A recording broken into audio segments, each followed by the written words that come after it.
Hello guys. So let's start a new topic today, that is electric flux. And then after studying electric flux, we will go to the Gauss law. So here I'm not going very deep into the topic, but what I am here to cover uh, in a wholesome manner everything.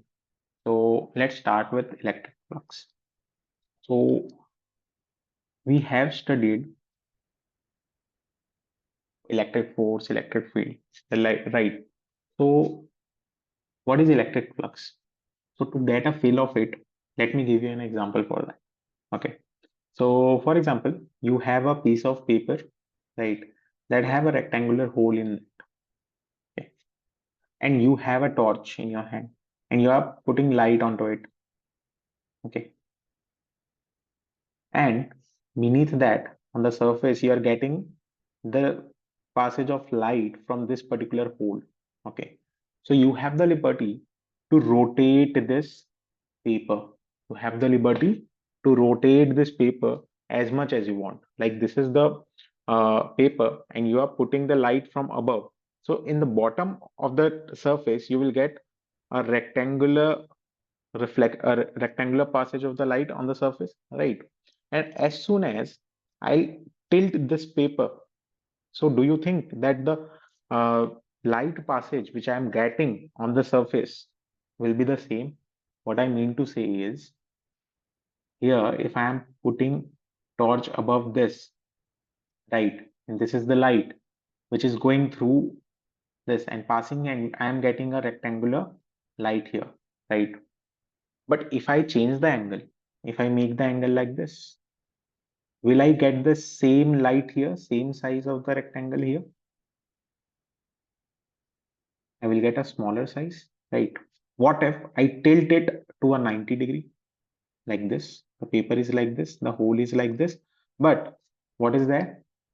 My torch. My torch is like this only. I'm putting the light from the above only. So what will happen? You will not see any light here. You know? So what happens? What is happening here? We are controlling the passage of light with respect to the angle at which the surface is oriented, right? So this way, you can also feel the passage of electric field through a surface. You can also feel the passage of electric field through a surface. So basically, what is flux? Flux is the passage of electric field through a surface. So how do we calculate that? Pi is equal to E dot S. What is E? Electric field vector, right? K Q1 upon R square, right? What is S? S is the area vector. Now the question arises in mind, how can be area a vector? Right. But for our ease, we take area as a vector with having it as a normal vector. It has a normal vector. Any surface can have a direction and that can have a unit direction. How? This is my hand. This is the surface, right? It can have a unit direction, unique direction. That is the normal vector. See, the vector which is perpendicular to the surface is known as the normal vector, and that is the unique direction for that particular surface.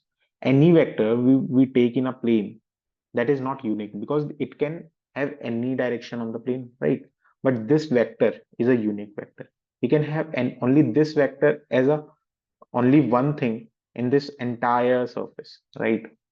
So this is how we represent the area vector. Area vector is always represented by a normal vector. Okay.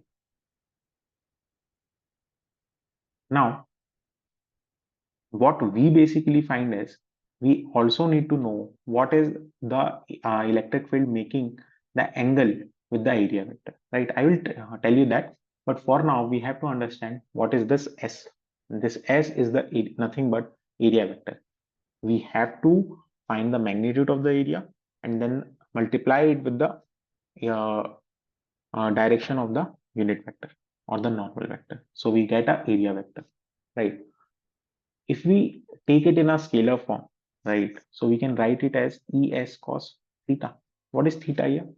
Theta is the angle between electric field and normal vector. Theta is the angle between electric field and area vector. Okay, so how do we get that? Like for example, electric field is like this, and we have a area like this, right? So it has a normal vector. So for example, now the electric field passing from here, so it is making a 90 degree. That is okay. But what if this is tilted a bit? We have tilted our surface like this. Okay. So what is there? This is theta.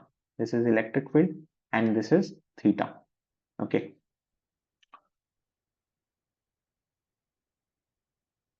So what we got to know is if flux is equal to E dot S, right?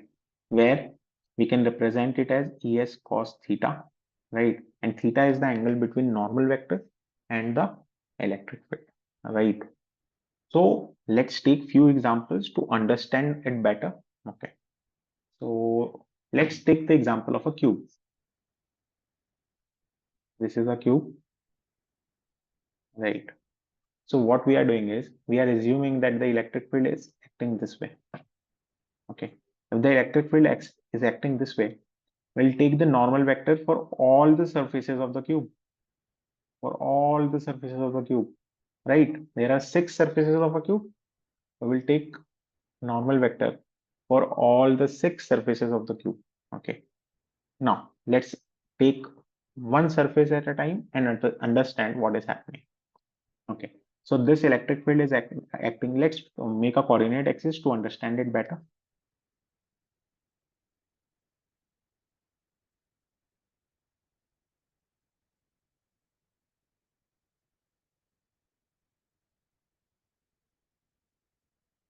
So this is, let this be x-axis, let this be x-axis, let this be y-axis, and let this be z-axis, right? So what we are basically doing is we are understanding with respect to axis how is the flux working, how we can calculate. I'm taking just a simple example to make you understand what is going actually there. So we are assuming that electric field is acting in the x direction. We have taken all the normal vectors here. Let the normal vectors see. This normal vector is acting in the positive x direction, so I'll take it I cap. This is acting in the negative negative x direction. So this is minus I cap. This is in positive positive y direction, so j cap minus j cap. Similarly, this is k cap, and the behind one is minus k cap, right? And our electric field is I cap. If I take the area as A, if the face of the area as A, right, magnitude, the magnitude of S be A, right? So can I say that we have 6 faces? So what will be the area of all the area normal vector for all of these vectors, area vectors? One will be A I cap, one will be minus A I cap, minus A J cap, A J cap, A K cap, minus A K cap. Right. So these are all the area vectors. So what we can do, we have 2 ways of finding. Either you can directly get the dot product done and get your answer. That is one way. And second method is by taking one surface at a time, noting its angle, whether it is 0 degree, 90 degree, because this is a surface which can either have a 0 degree or a 180 degree or a 90 degree, right? So we have to judge what angle it is making with electric field. I'm talking about normal vector, right? What normal vector is making an angle with electric field, that we have to judge. Okay. So what I'll do is, first of all, I'll find it to the vector form, right? So EI cap, the total flux is equal to EI cap dot AI cap. What it will become? EA. Phi 2 will be EI cap dot minus AI cap. What will it become? This will become minus EA, right? Phi 3 EI cap dot minus AJ cap. So what now? E multiplied, we have a 0. What will get the answer? Answer will be 0. Phi 4 the flux will be ei cap dot aj cap. What will we get? Again 0. Dot product of two perpendicular vectors are 0, right? Similarly, we'll get phi 5 and phi 6 also as 0. So the net flux, if we calculate through all of this, what will get? Phi 1 plus phi 2 plus phi 3 plus phi 4 plus phi 6. What will get? That will be EA minus EA. Rest all of the things are 0. So we'll get the net flux as 0 here. Okay. Net flux is 0 here. Yeah. Let's take one more example. So what this time I'm doing is I'm taking a cylinder this time. Okay. But the example is a bit different.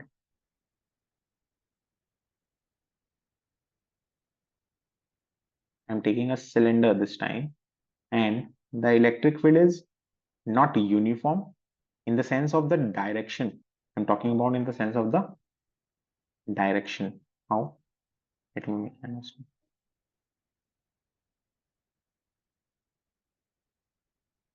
See, the electric field is acting this way from in the negative quadrants, means negative x.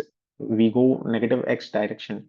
So the electric field is acting in the negative uh, uh, x direction, and from the origin, if we go to the positive side, so the electric field is acting in the positive x direction. That is my concern this side. So if I say from if we go x less than 0, the electric field is minus ei cap, and if we go x greater than or equal to 0, that is ei cap. Clear? So this time what I'm doing is I'm finding the electric flux once again. So the normal vector for these two circular surfaces, I have marked it, right? What will be the normal vector for the curved surface area? It will be perpendicular, right? The crux here is all the normal vector to the curved surface area is perpendicular, and our electric field in both the sides. See, this is the normal vector of our curved surface area, and the electric field is coming like this. This is making a 90-degree with our electric field. The unit vector is making a 90-degree with our electric field. So the flux to the curved surface area will be 0 by E dot S cos theta, right? And we have seen the normal vector to the curved surface area is perpendicular to the electric field, right? So this becomes 0. Similarly, if we take the flux through the circular surfaces, we have done the curved surface area. If we take the electric field through the flux through the circular faces, so what will be that? So this time, let the area again be A magnitude. So this time area is minus AI cap, and here it is AI cap. Okay, if we find the dot product of the both the area vector and the electric field now, so this will phi 1 is equal to EI cap dot AI cap. What will become? EA. Similarly, here also if you multiply, phi 2 is equal to minus EI cap minus AI cap. What will get? Minus minus plus. So EA. So this is EA, this is EA. We get the answer. Okay. If we add both of them, what will get? Twice EA. That is your answer to the flux. So here we have three surfaces, mind it. Two circular faces, one curved surface, है ना? And in that curved surface, we found out कि our electric field is perpendicular to the normal vector. Okay, so that is the main point.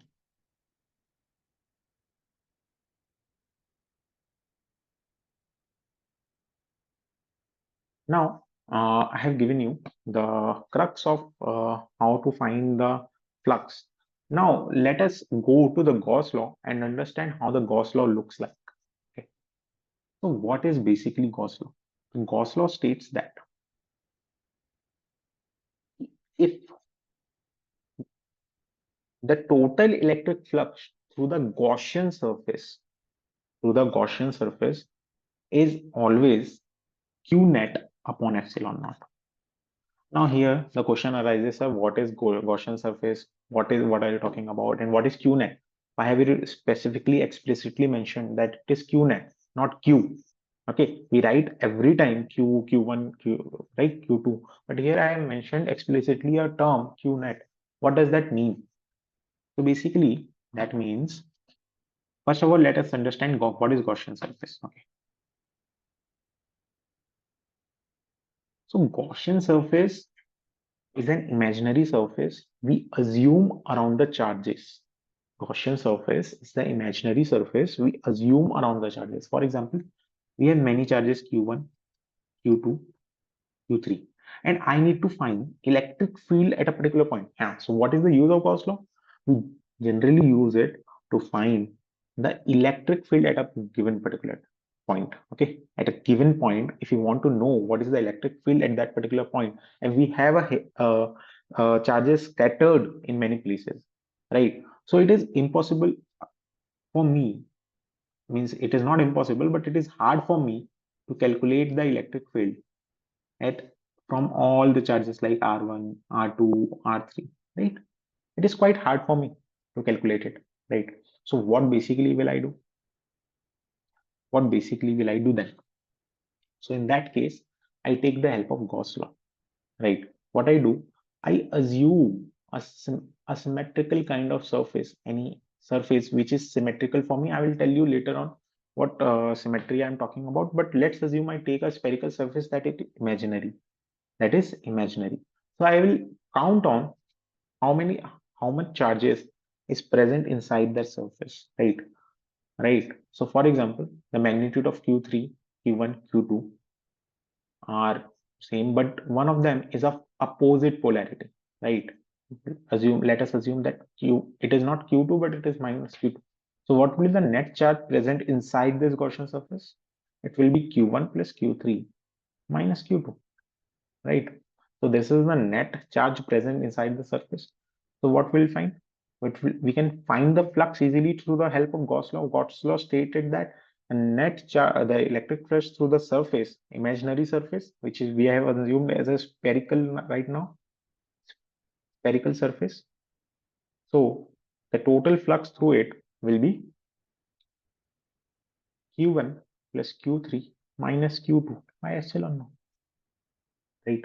And now if I want to find what is the electric field through the surface of the uh, this what is the electric field at this particular point, right? So I have deliberately made the surface such that, okay, let's I've done a small mistake. Let's take this point here.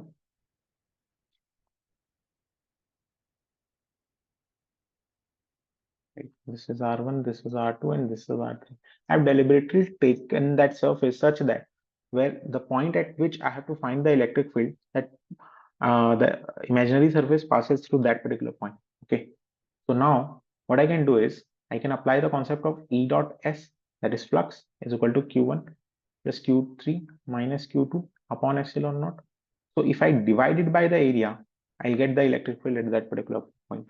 So this is the application of the Gauss law. This is the reason why we are studying Gauss law. We are not going to find the flux many times, but what we are going to find? We're going to find the electric field using that. We'll see many examples, but for now, this is what we are going to study. Okay. So this is the main crux of the Gauss law, which we are going to discuss. Okay. So you can imagine an imaginary surface. That imaginary surface can coincide with the original surface too. Yeah, but this is the main thing, right? So let's take an example. Let me show you few of the examples more. So let me give you a simple example one more. See, for example, this is a cube, right?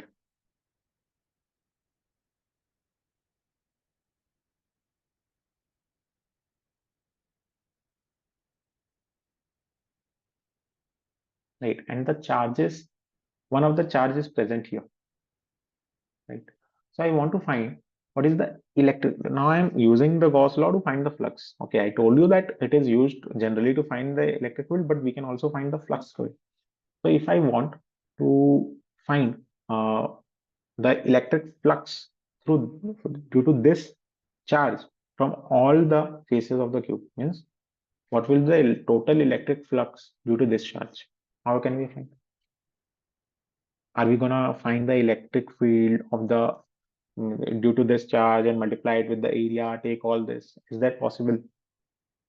The answer is no. The answer is no for us right now. So what we will do? So symmetrically, what we can do is we'll assume that this is a part of some Gaussian surface. This is part of a Gaussian surface. So what will I do? I'll put a cube above it. I'll put a cube above it. I replicate it on the right side. Means total how many cubes we have right now?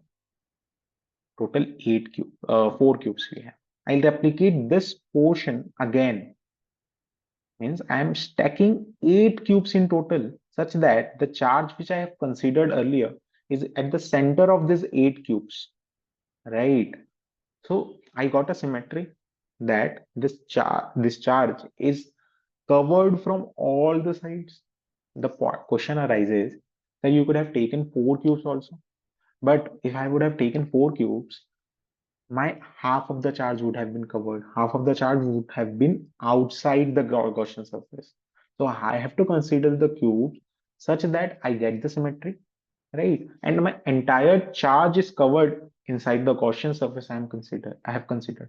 So right now, what I have done is I have considered a Gaussian surface, okay, of by taking 8 cubes at a time, right? By taking 8 cubes at a time. So the net flux through all the 8, this entire Gaussian surface will be Q upon epsilon naught, the total flux. From the 1 cube, what will it will be? From the 1 cube, it will be Q upon 8 epsilon naught. Okay, let me give you another example. For example, this is a surface and there is a charge present above it. Right. So what we have to do? We have to find a flux, right? So what we'll consider is we'll consider it as a part of a cube. Don't you think a square is a part of is one of the faces of a cube? So what will happen? I'm able to cover this charge entirely through this imaginary Gaussian surface of a cube, right? So from this entire cube, what is the flux I'm getting? Q upon epsilon naught. So what I'll do, from all the 6 faces, I'm getting a net flux of Q upon epsilon naught. So from one face, what will I get? Q upon 6 epsilon naught. I'll get Q upon 6 epsilon naught. So my answer is done, right? So this way, we can apply Gauss law to find either the electric field or the flux. Okay.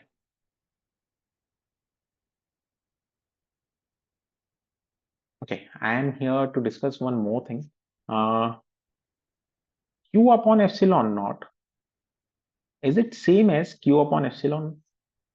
Means, for example, I have discussed it earlier also.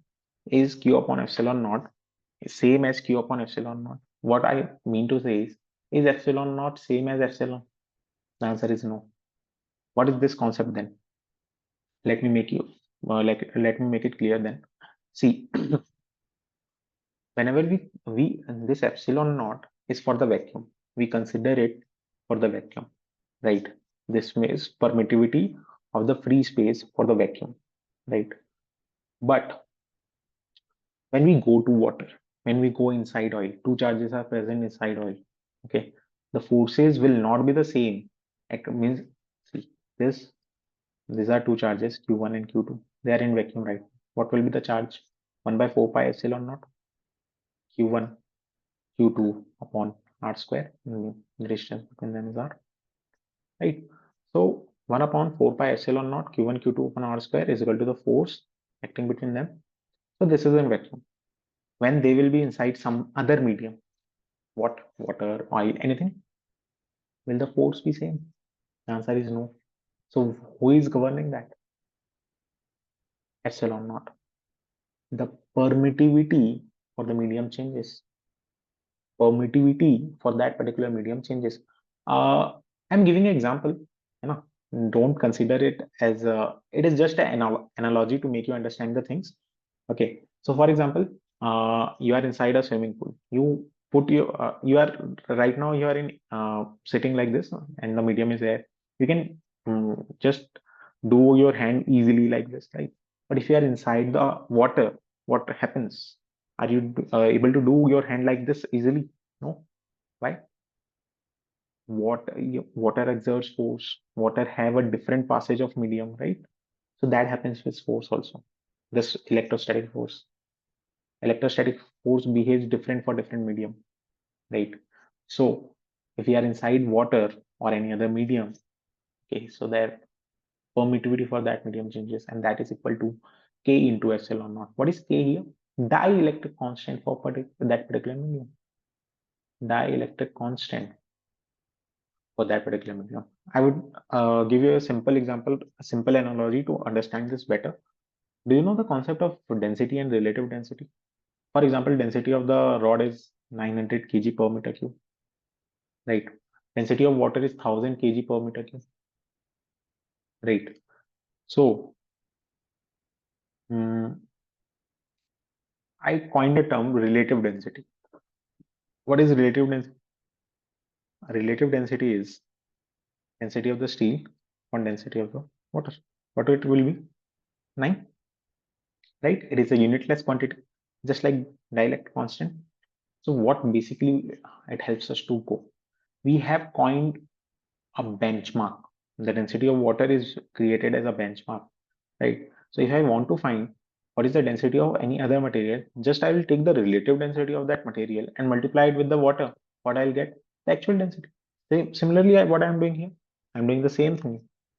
Okay, so that is the main concept behind it. Got it?